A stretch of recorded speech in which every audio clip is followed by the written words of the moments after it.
Hello students, कैसे हैं। आइए आज हम द्वंद्व समास के बारे में पढ़ते हैं। द्वंद्व समास की परिभाषा हमने आपको कल वीडियो में बताई। आज देखते हैं द्वंद्व समास।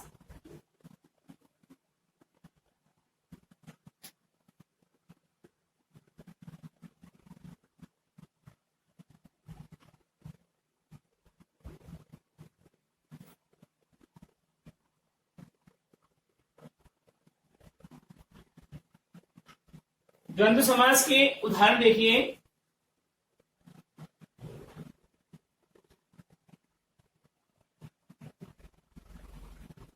हमने आपको बताया वह समास जिसमें दोनों ही पदों की प्रधानता पाई जाती है और दोनों ही पद प्रधान होते हैं। समास से विग्रह करते समय दोनों ही पदों में विभक्ति चिन्हों का प्रयोग किया जाता है। इस प्रकार परिभाषा हुई। और दोनों ही पदों का विग्रह करते समय और या इन दोनों योजक शब्दों का प्रयोग किया जाता है। ये हमारे द्वंद्व समास की पहचान थी, परिभाषा थी।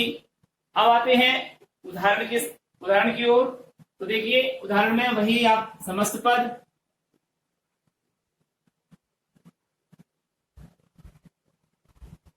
और समास विग्रह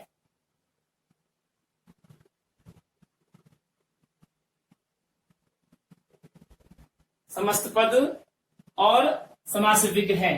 तो देखिए हमने आपको कल भी अनेक उदाहरण बताए थे कि माता पिता,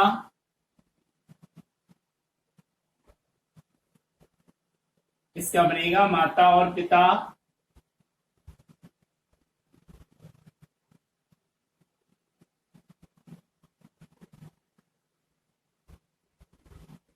दाना पानी,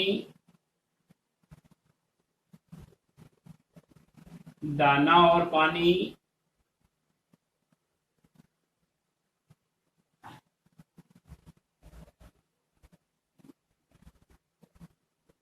दाल बाटी,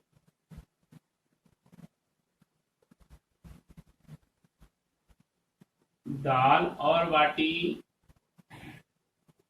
है ना। फल फूल,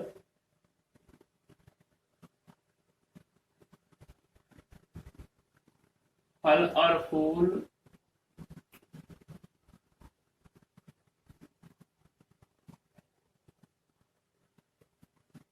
और पाप पुण्य,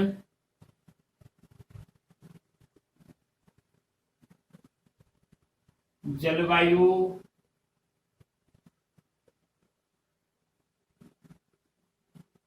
पितर, भला बुरा,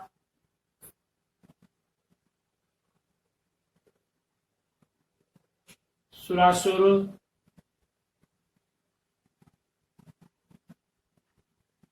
धर्माधर्म।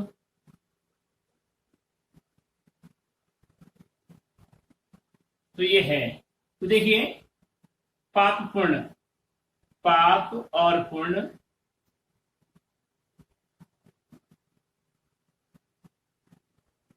जल और वायु,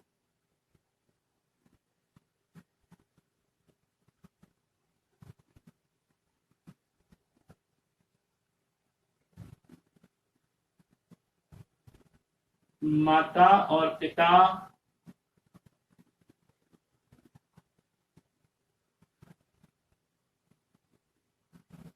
भला और बुरा,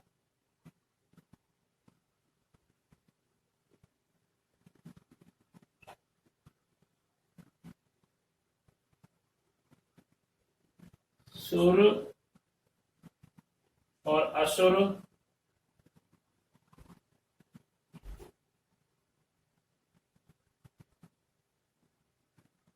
इसको ये भी कर सकते हो आप, सुर या असुर, धर्म या अधर्म,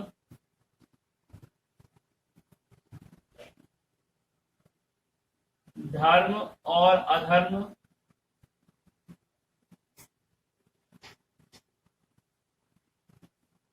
तो ये हमारे द्वंद्व समास के एक उदाहरण थे।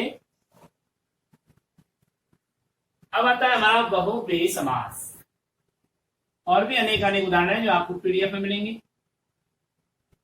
अब आता है आपका बहुव्रीहि समास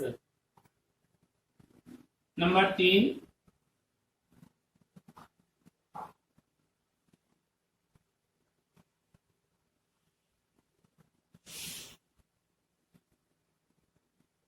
बहुव्रीहि समास।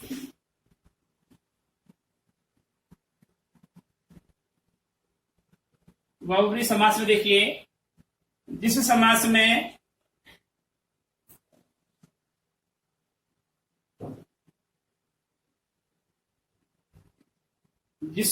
में दोनों ही पद प्रधान न होकर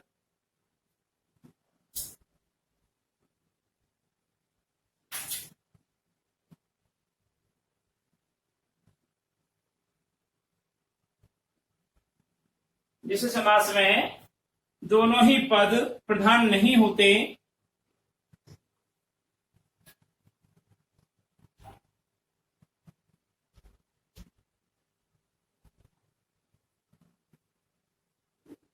अर्थात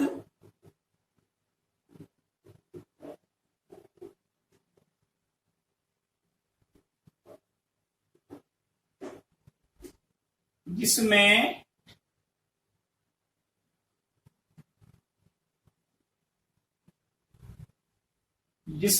पूर्व पद व उत्तर पद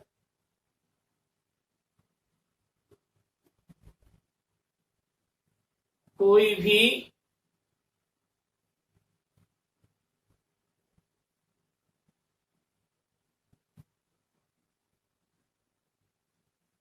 प्रधान नहीं होता, अपितु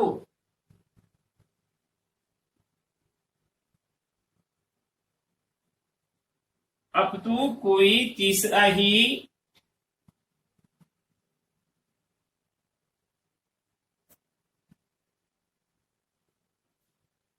तीसरा ही पद प्रधान होता है।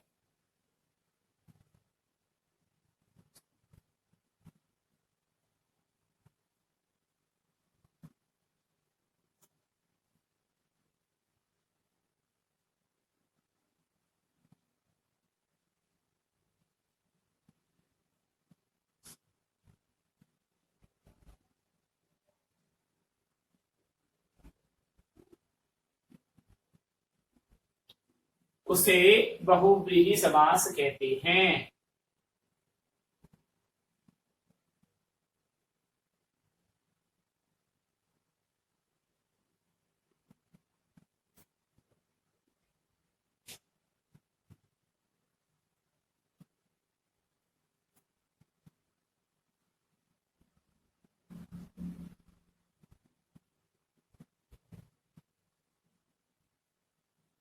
जिस समास में दोनों ही पद प्रधान नहीं होते, अर्थात दोनों में मतलब पूर्व पद उत्तर पद कोई भी प्रधान नहीं हो, अपितु कोई अन्य तीसरा ही अर्थ आरोपित होता है, उसे बहुव्रीहि समास कहते हैं।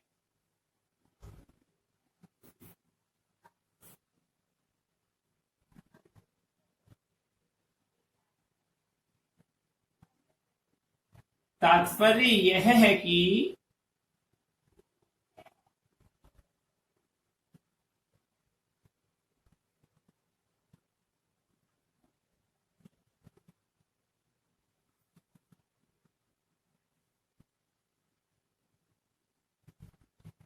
वह समास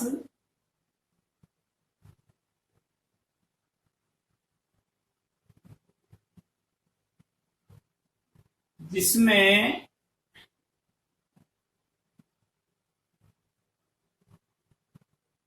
पूर्व पद या उत्तर पद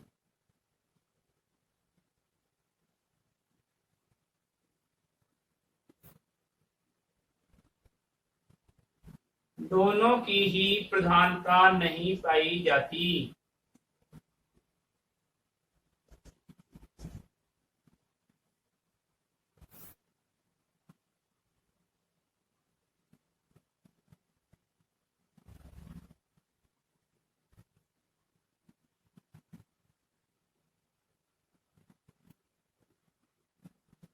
अपितु अपने पदों से भिन्न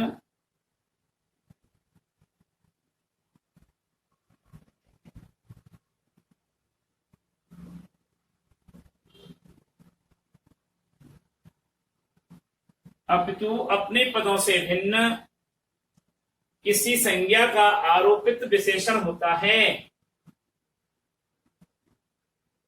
किसी संज्ञा का आरोपित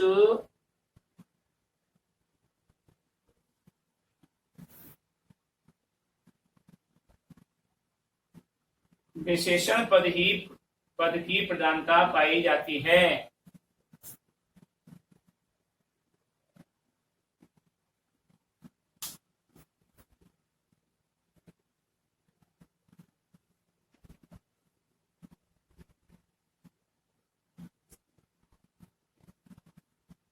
उसे बहुव्रीहि समास कहते हैं।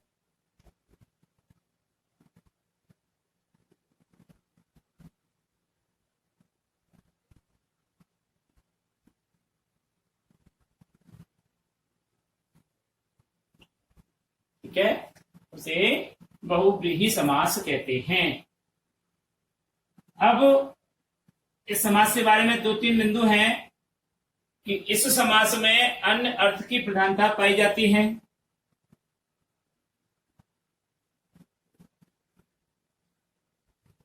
इस समास में अन्य अर्थ की प्रधानता पाई जाती है।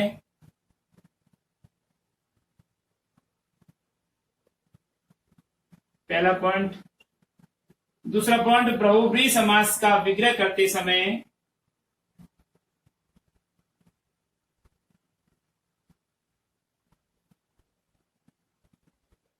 समास का विग्रह करते समय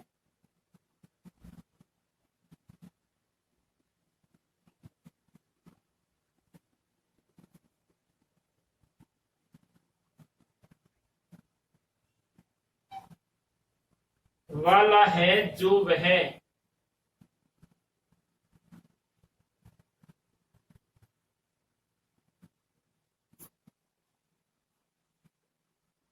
जिसका जिसकी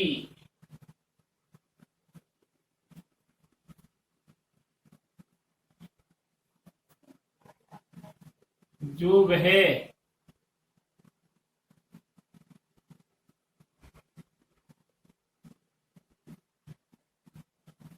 आदि शब्दों का प्रयोग किया जाता है।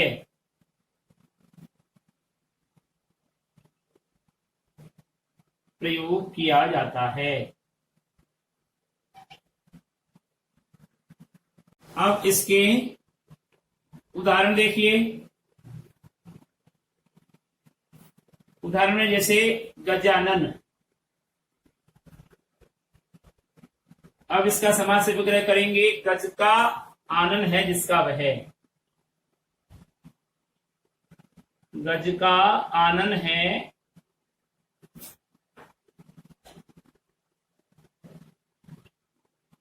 जिसका वह। अब आपको ये तीसरा लिखना पड़ेगा, कौन है वो, तो कोष्टक में लिखेंगे गणेश।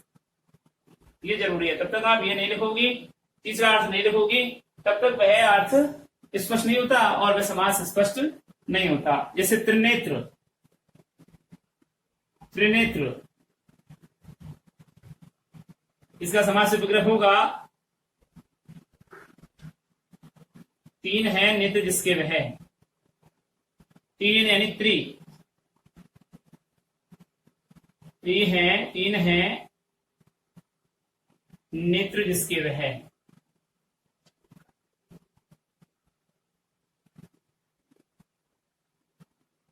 कौन है वह? ये आपको लिखना पड़ेगा शिव। ठीक है। जैसे चतुरानन। चतुरानन,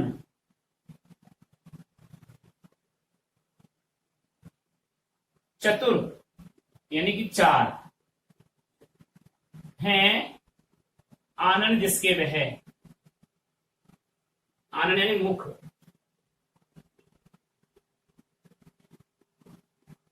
वह कौन है? ब्रह्मा। तो इस प्रकार जब तक आप ये कोष्टक में नहीं लिखेंगे ना, तब तक आपका ये समास क्लियर नहीं हो पाएगा। तो और भी अनेक उदाहरण है, लिखते जाइए। जैसे शूल पाणी,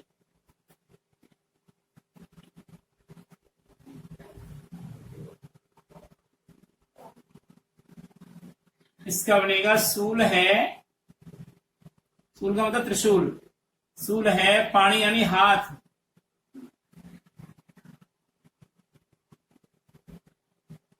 पाणी में जिसके वह, कौन है? वो आप लिखेंगे गणेश जी, वो शिव। ठीक है। जैसे वीणा पाणी, वीणा पाणी, इसको है वीणा है, पाणी में जिसके वह,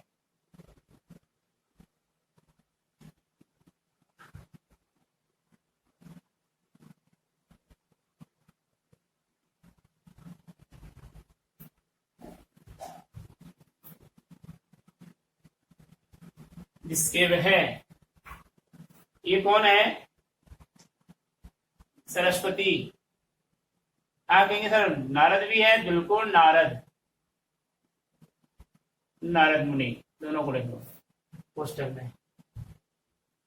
सूल पाणी, वीणा पाणी, जैसे चतुर्भुज,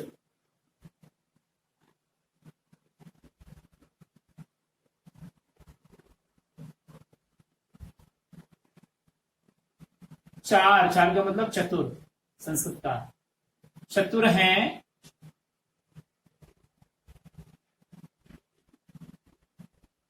भुजाएं जिसकी,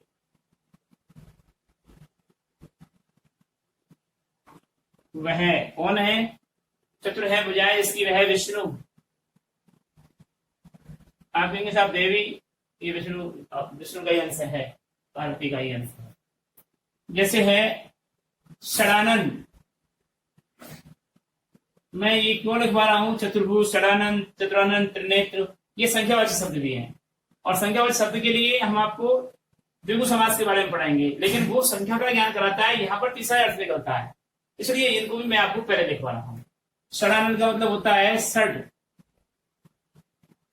यानी छह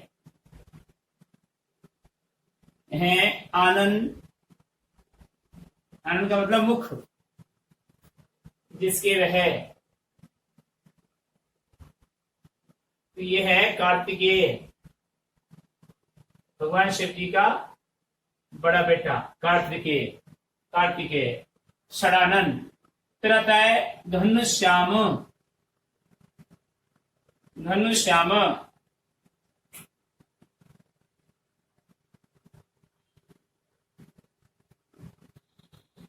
घनश्याम यानी कि घन, घन का मतलब बादल जैसा,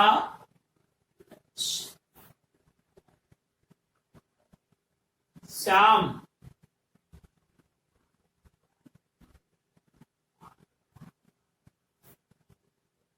बादल जैसा श्याम है जो वह, ये कौन है? कृष्ण। घन इव श्यामा, ये उधर भी चला गया कर्मधारय में, है ना। तो ये अलग अलग ही भाव आते हैं, तो वहां कैसे होगा इसका अर्थ, वो अलग है। फिर पीताम्बर,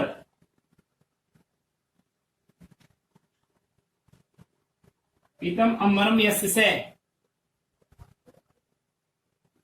पीत यानी पीला है, वस्त्र जिसका वह है।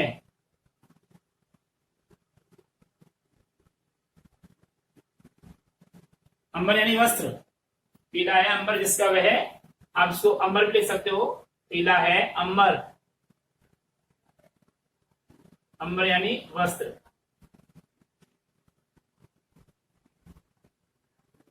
जिसका वह है, ये भी कृष्ण। या विष्णु, दोनों ही पद सही है। ठीक है, अब आता है दशानन।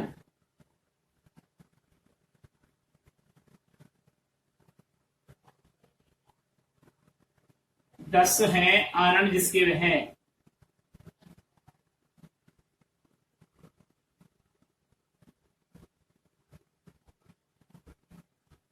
या है रावण।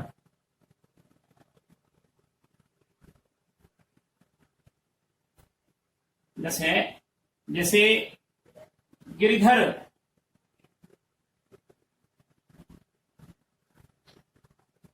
गिरिधर इसको लिखेंगे गिरी। गिरी का मतलब पर्वत को धारण करने वाला है जो वह। गिरी को धारण करने वाला है जो वह।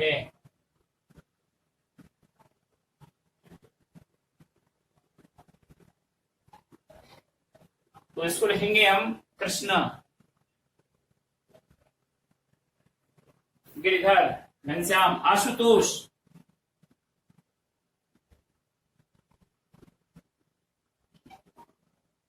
आशुतोष, आशु यानी शीघ्र। आशु का मतलब होता है शीघ्र।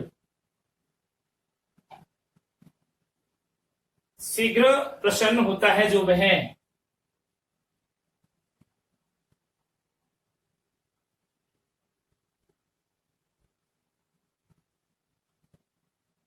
शीघ्र तुष्ट यानी प्रसन्न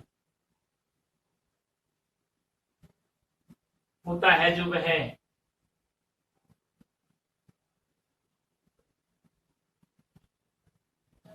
शिव, शिव जी बहुत जल्दी प्रसन्न होते हैं जी, इसलिए आशुतोष उसका नाम रखा गया है, आशुतोष भगवान।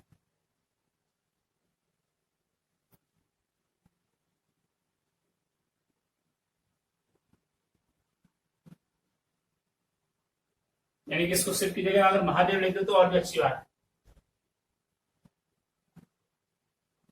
बाद में बढ़िया आप पोस्ट इसको सेव करें। ठीक है, ये है वज्रपाणी।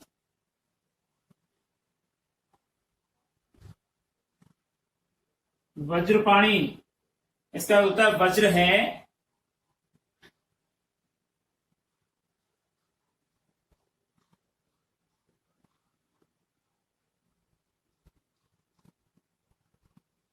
पानी में जिसके वह। और वज्र एक ही देवता के पास होता है, वह है इंद्र।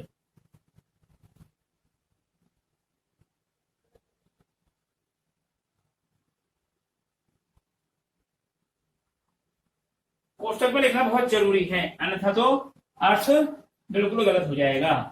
जैसे चंद्रशेखर,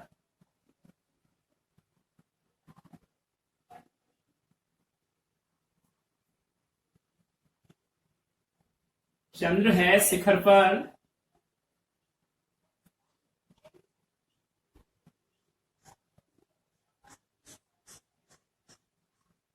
चंद्र है शिखर पर जिसके वह शिव। मयूर वाहन, जलज जल में जन्मने वाला है जो वह।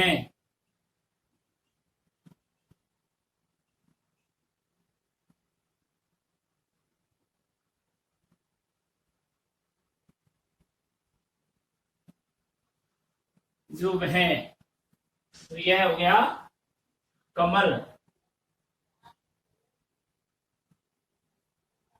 ठीक है, तो ये बहुव्रीहि समास के अनेक उदाहरण आपके सामने प्रस्तुत हुए। अब आज का हम गृह कार्य आपको देंगे। अगले वीडियो में हम आपको तत्पुरुष समास के बारे में पढ़ाएंगे। हमारा पहला समास हुआ अव्ययीभाव, दूसरा हुआ द्वंद्व, तीसरा हुआ बहुव्रीहि, और अब चौथा पढ़ेंगे हम तत्पुरुष। और तत्पुरुष समास के कितने भेद हैं उनके बारे में भी और उदाहरणों के बारे में भी आज का गृह कार्य।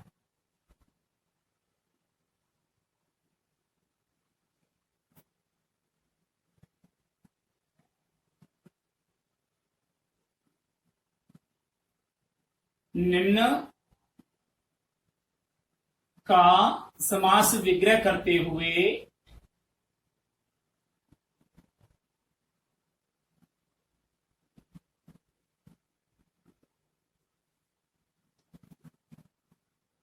समास विग्रह करते हुए समास का नाम बताइए।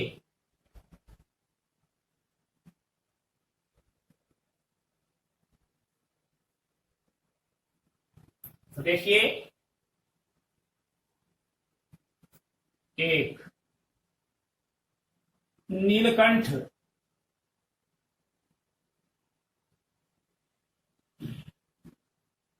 दो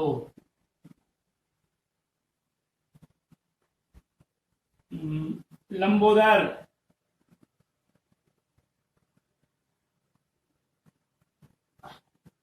तीन विघटानन,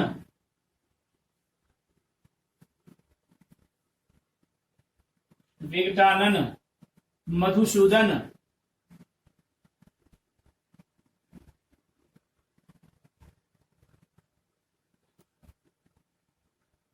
और पांचवा है अपना पराया,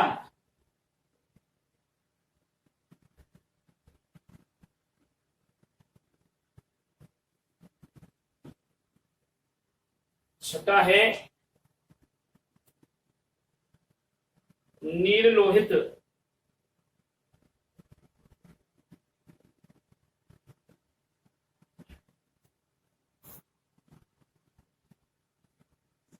सातवां है जलवायु,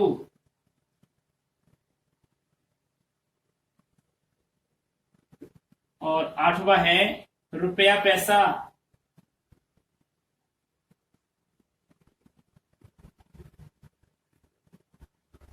नवा है मयूर वाहन,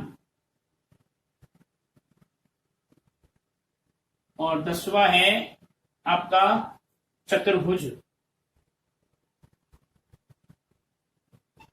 इन 10 के आपको समास विग्रह करके और समास का नाम बताना है। अगली वीडियो में हम आपको पढ़ाएंगे तत्पुरुष समास। तब तक के लिए हम इजाजत देते हैं। नमस्कार।